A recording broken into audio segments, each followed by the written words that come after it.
Hello दोस्तों, नमस्कार। सर्व ज्ञान क्लास के यूट्यूब चैनल में एक नए वीडियो में फिर से आप लोग के स्वागत करते हैं।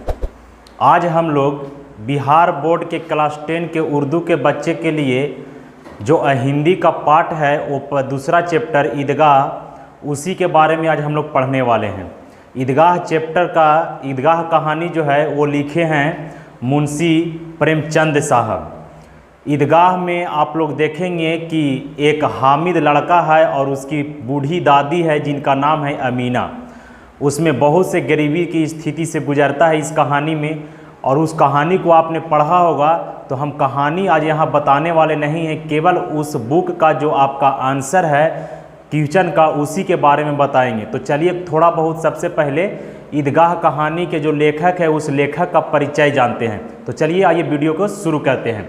तो देखते हैं सबसे पहले कि उर्दू और हिंदी वाले बच्चे के लिए अध्याय ईदगाह, और लेखक है मुंशी प्रेमचंद, इसका पूरा नाम है। लेखक के परिचय में देखेंगे कि लेखक का जन्म यानी मुंशी प्रेमचंद जी का जन्म कब हुआ। तो आप देख सकते हैं कि मुंशी प्रेमचंद जी का जन्म 31 जुलाई 1880 ईस्वी के 31 जुलाई 1880 ईस्वी को हुआ था। इनका जन्म स्थान, मुंशी प्रेमचंद जी का जन्म स्थान लमही गांव है, वाराणसी जिला है, उत्तर प्रदेश राज्य है। यहाँ मुंशी प्रेमचंद साहब का जन्म हुआ था। आगे देखते हैं पिता एवं माता का नाम। पिता एवं माता का नाम, पिता का नाम मुंशी अजायब राय और माता का नाम आनंदी देवी थी। पिता का नाम अजायब राय और माता का नाम आनंदी देवी। प्रेमचंद जी का मूल नाम था धनपत राय श्रीवास्तव। बहुत इंपॉर्टेंट प्रश्न है ये। प्रेमचंद जी का मूल नाम क्या था? धनपत राय श्रीवास्तव। ये इनका पूरा नाम था, धनपत राय श्रीवास्तव। इसके प्रेमचंद जी की कुछ रचनाएं हैं जिनमें सबसे प्रमुख रचना को लिखे हैं हमने। इसको आप याद कर लीजिएगा, आपके एग्जाम के लिए बहुत ही मील का पत्थर साबित होगा ये। पहला है गोदान, दूसरा कर्मभूमि, तीसरा रंगभूमि और चौथा सेवा सदन, निर्मला और मानसरोवर। ये मुंशी प्रेमचंद जी का बहुत इम्पोर्टेंट रचना है जो आप याद कर सकते हैं। मुंशी प्रेमचंद जी जो थे वो हिंदी उर्दू के सर्वाधिक लोकप्रिय एवं उपन्यास और कहानीकार थे। मुंशी प्रेमचंद साहब को उर्दू के बारे में भी अच्छी खासी जानकारी थी, कहानीकार थे वो, रचनाकार थे और सर्वाधिक लोकप्रिय वह उपन्यास में थे। उसके बाद देखते हैं ईदगाह का जो लिखा गया है, ये ईदगाह चैप्टर कहानी, यह ईदगाह 1933 ईस्वी में लिखा गया था मुंशी प्रेमचंद जी के द्वारा। गोदान हमने देखा, गोदान 1936 ईस्वी में लिखा गया था। गबन, ये बहुत इंपॉर्टेंट है, गबन 1928 ईस्वी में लिखा गया। उसके बाद नमक का दरोगा 1927 ईस्वी में, और दो बैलों की कथा 1931 ईस्वी में मुंशी प्रेमचंद साहब ने लिखा था। आप इसमें से गोदान को याद रखिएगा जो 1936 ईस्वी में मुंशी प्रेमचंद साहब लिखे थे। ये हुआ आपका कुछ रचनाएं जो कब रचना किया गया था। इसके बाद देखते हैं हम लोग अगला में मुंशी प्रेमचंद जी का कुछ पत्र जारी किया गया था, जो अपने जीवन में पत्र जारी किए थे, उसके बारे में कुछ समझते हैं। मुंशी प्रेमचंद ने जागरण नामक एक समाचार पत्र तथा हंस नामक मासिक साहित्यिक पत्रिका, मासिक मतलब कि प्रत्येक मंथ में जो पत्रिका निकला करता था उनका नाम था हंस, और एक समाचार पत्र निकाले थे जिनका नाम था जागरण, के संपादन किया था। इन्होंने उर्दू पत्रिका में जारी किए थे जिनका नाम था जमाना। तो उर्दू की पत्रिका जमाना को किसने लॉन्च किया था? मुंशी प्रेमचंद साहब। किस राय से? नवाब राय के नाम से किए थे, रवाब नाम से किए थे। अगला देखते हैं प्रेमचंद साहब के इसके बाद क्या हो जाता है? मृत्यु हो जाता है, निधन हो जाता है। तो प्रेमचंद साहब की निधन वाराणसी में, जो उत्तर प्रदेश वाराणसी में पड़ता है, वो उत्तर प्रदेश के वाराणसी 1936 ईस्वी में इनकी मृत्यु हो जाती है। तो अब हम देखते हैं प्रश्न को जो हमेशा ये एग्जाम में पूछा गया है 2014, 18, 21, 22, उसी के बारे में है। तो पहला क्वेश्चन इसमें हम आप लोग के लिए लेकर आए हैं ईदगाह कहानी से इसमें कहता है पहला क्वेश्चन कि ईदगाह कहानी के अनुसार दुकानों में किस किस तरह के खिलौने थे। इसमें क्वेश्चन पूछ रहा है कि ईदगाह कहानी के अनुसार दुकानों में किस किस तरह के खिलौने थे। तो ये देखिए 2021 ईस्वी में क्वेश्चन को पूछा गया है मैट्रिक बिहार बोर्ड में। उत्तर इसको इस प्रकार से देंगे, ईदगाह कहानी के अनुसार दुकान पर तरह तरह के खिलौने थे। और खिलौना कौन कौन था वो खिलौना के नाम लिख देना है आप लोग के। खिलौना में था सिपाही का खिलौना, गुर्जरिया का खिलौना, राजा का खिलौना, वकील का खिलौना, भिस्ती का खिलौना, धोबी का खिलौना और साधु का खिलौना। अब दूसरा प्रश्न को हम लोग देखते हैं, आगे चलते हैं दूसरा प्रश्न की ओर देखते हैं। दूसरा प्रश्न इसमें क्या कहता है, दूसरा प्रश्न हमसे पूछ रहा है कि हामिद ने चिमटे को किन किन रूपों में उपयोग करने की बात कही है। किन किन बातों को उपयोग करने की बात कही है। यानी हामिद जब मेला देखने गया था तो वहाँ से एक चिमटा खरीद के लाया था अपने दादी के लिए। तो उस चिमटे का उपयोग किन किन बातों पर करने के लिए कहा है वो चीज़ को पूछ रहा है हमारा प्रश्न में। तो चलिए उत्तर की ओर चलते हैं हम लोग।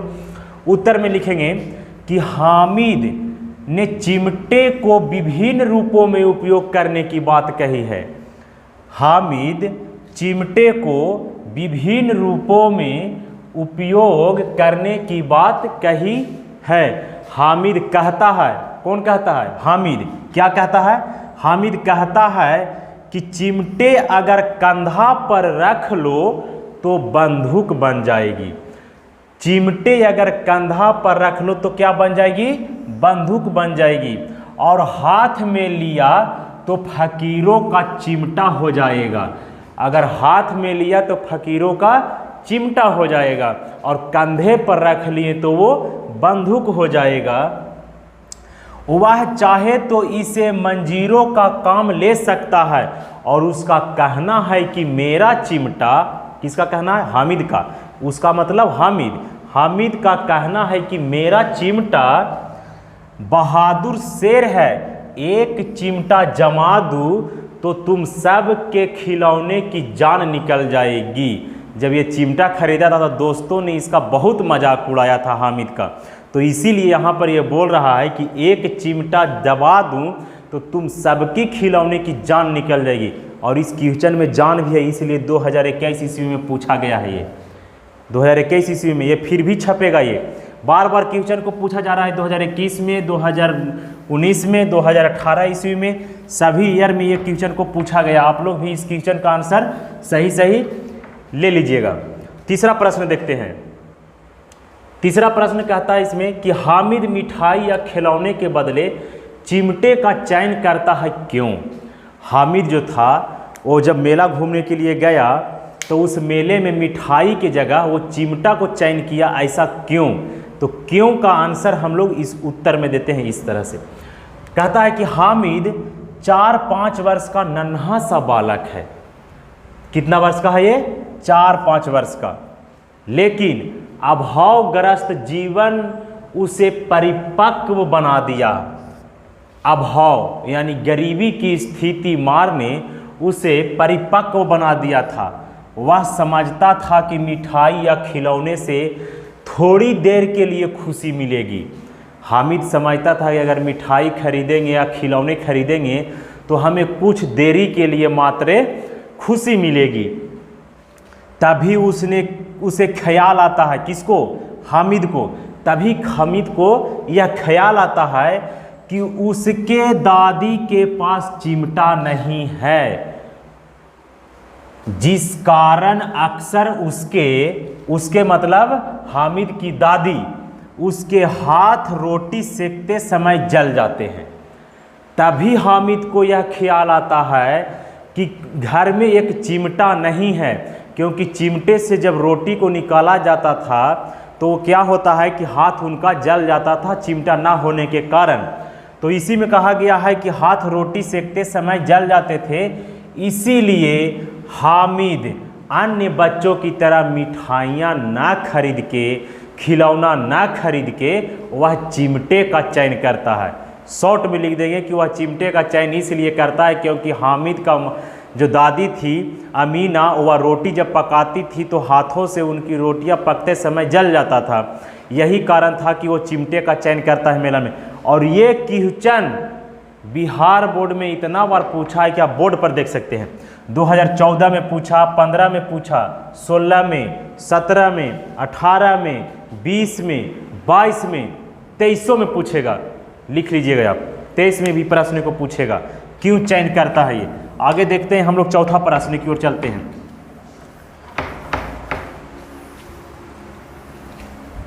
4 नंबर प्रश्न को देखते हैं। 4 नंबर प्रश्न कहता है कि ईदगाह के दिन अमीना क्यों उदास थी।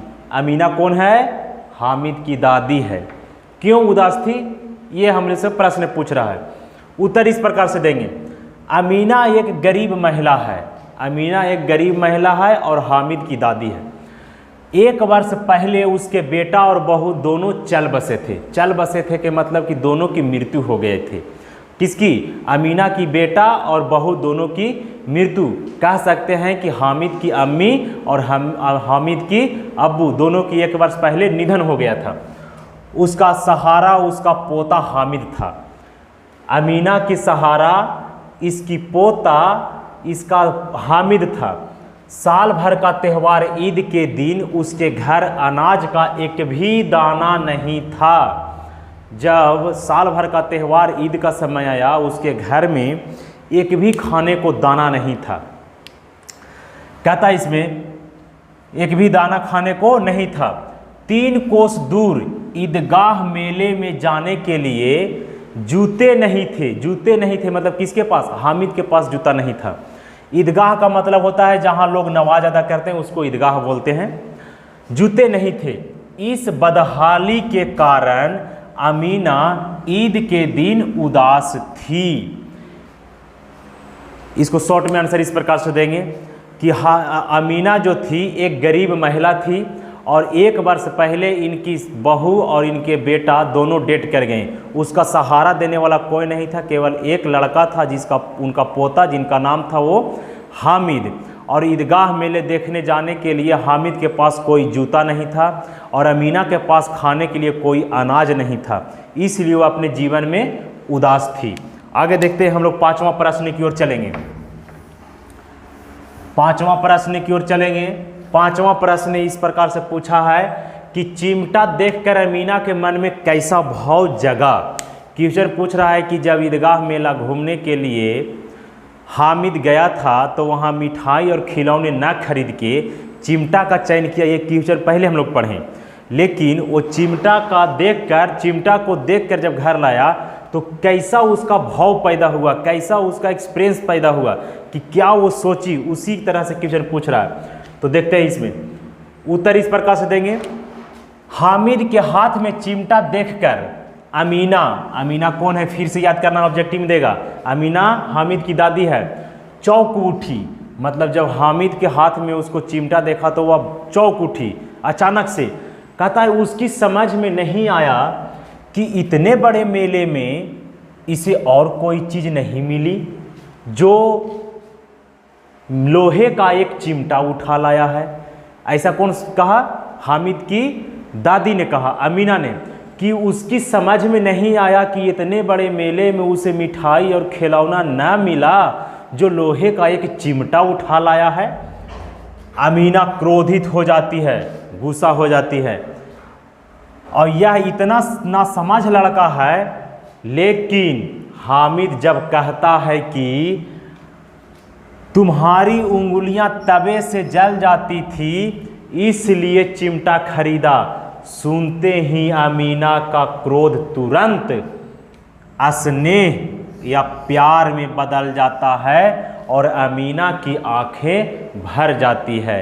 जब वो छोटा सा बालक अमीना से बोलता है कि अम्मा, जब तुम रोटी पर तवा पर रोटी जब सेकती थी तो तुम्हारी उंगलियां जल जाती थी, इसलिए हमने कोई मिठाई और खिलौना न खरीद के आपके लिए हम चिमटा लाया है। इतना सुनते ही अमीना के मन भावुक हो जाती है और वो रो पड़ती है।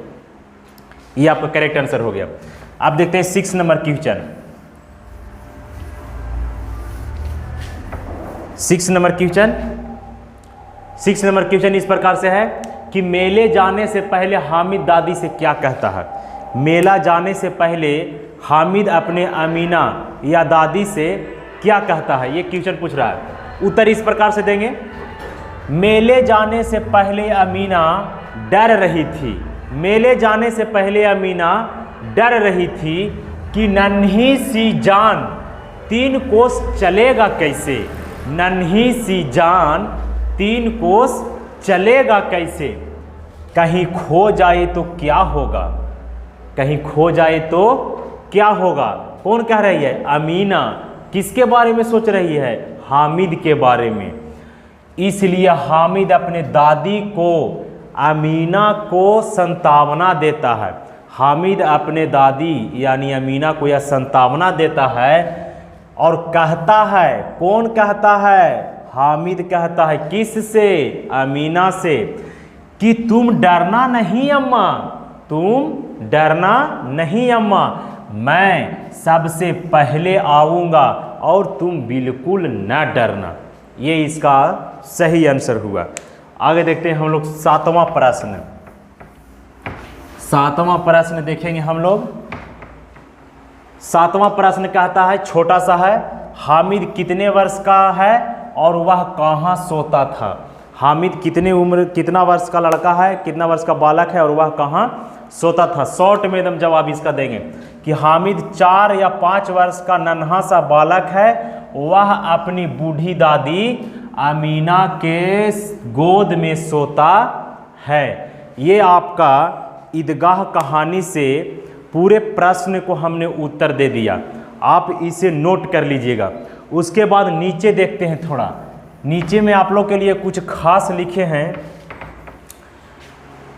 कि सर्व ज्ञान क्लासेस आपके लिए खास क्यों हैं, क्यों जरूरी है आपके लिए सर्व ज्ञान क्लासेस। क्योंकि यहाँ पे आपको यूट्यूब के माध्यम से कोई चीज़ रटाया नहीं बल्कि समझाया जाता है, समझे। तो इसमें देखेंगे सबसे पहले आपके लिए हमने लेकर आया है कि क्लास 7 से सर्व ज्ञान क्लासेस में कॉम्पिटिटिव लेवल तक का पढ़ाई किया जाता है। क्लास 7 से लेकर कॉम्पिटिटिव लेवल तक की पढ़ाई किया जाता है और समय समय पर आपको कॉम्पिटिटिव लेवल का कुछ आपको वीडियो भी प्रोवाइड किया जा रहा है। धीरे धीरे अभी मेंटेनेंस किया जा रहा है पूरा यूट्यूब पर हम लोग के द्वारा। पूरी टीम मेहनत बहुत ज़ोर शोर से कर रही है। इसमें दूसरा में हमने आप लोग के लिए लाया है कि यहाँ आपको क्लास 10th का सभी विषयों, चाहे सोशल साइंस हो, चाहे साइंस हो, चाहे मैथ संस्कृत हो, या तो फिर उर्दू के लिए हिंदी हो, या उर्दू का ही कोई उर्दू बच्चे के लिए कोई चैप्टर हो, वो सारे चीज़ों के लिए हमने PDF उपलब्ध कराई है, जिसके सहारे आप बिहार बोर्ड में अच्छे अंक प्राप्त कर सकते हैं। ये PDF के द्वारा आपको प्रोवाइड किया जाएगा, PDF दिया जाएगा सभी सब्जेक्टों का। नहीं चाहते हैं हम कि कोई भी बिहार का बच्चा 350 से सब एभव नंबर लावे, 400 450 नंबर लाए। इस तरह से हम आप लोग के लिए मेहनत कड़ी कर रहे हैं। इसमें क्लास 12th और 11th के लिए है कि क्लास 11th और 12th की पढ़ाई बेहद ही यहाँ अनुभवी शिक्षकों के द्वारा साइंस और आर्ट्स की तैयारी कराई जाती है। ये आपके लिए उपलब्ध है। अगर आपको PDF चाहिए तो आप कमेंट बॉक्स में कमेंट कर हमें बता सकते हैं, PDF आपको प्रोवाइड करा दिया जाएगा। ऊपर देखते हैं, आपके लिए एक मोटिवेशनल बात लिखे हैं या 4 शब्दों में कहता है कि अगर आपको कुछ बनना ही है तो समुंदर की तरह बनो। आपको कुछ बनना ही है तो किस तरह बनो, समुंदर की तरह बनो, ताकि पड़ोसी की पसीना छूटना चाहिए आपको गहराई मापते नापते। तो ये वीडियो से आप लोगों को कुछ बहुत सीखने के लिए मिला होगा। आई होप चैनल पर नए हैं तो चैनल को सब्सक्राइब कर लीजिएगा, बेल आइकन को प्रेस कर लीजिएगा, ताकि जब भी हम आपके लिए मैट्रिक बिहार बोर्ड 2023 के लिए कोई भी नया वीडियो लेकर आएँ तो नोटिफिकेशन आप तक सबसे पहले जाए। आप हमें दीजिए इजाज़त, तब तक के लिए जय हिंद, जय भारत।